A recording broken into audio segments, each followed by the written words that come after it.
শ্যামপুর বিধানসভা কেন্দ্রে ৩০০ চাকরি চুরি হয়েছে। অভিযোগ বিরোধী দলনেতা শুভেন্দু অধিকারীর। শ্যামপুরের বিধায়ক কালীপদ মণ্ডলকে আক্রমণ শানিয়ে শুভেন্দুর বক্তব্য, আমাকে সবাই বলে মাফ করবেন, আপনাকে সবাই বলে চোরের দলের মাস্টার মশাই, লজ্জা লাগে না? তৃণমূল সরকারকে গঙ্গায় চুবিয়ে বঙ্গোপসাগরে ফেলার হুঁশিয়ারিও দেন শুভেন্দু অধিকারী। একজনও সুপ্রিম কোর্টের বিরুদ্ধে মন্তব্য করেন। এই ঔদ্ধত্য, এই অহংকারটা মমতা ব্যানার্জি এবং তার ফ্যামিলির ভাঙা দরকার আছে।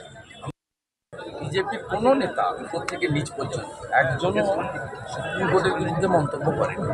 এই ঔদ্ধত্য, এই অহংকারটা মমতা ব্যানার্জি এবং তার ফ্যামিলির ভাঙা দরকার আছে।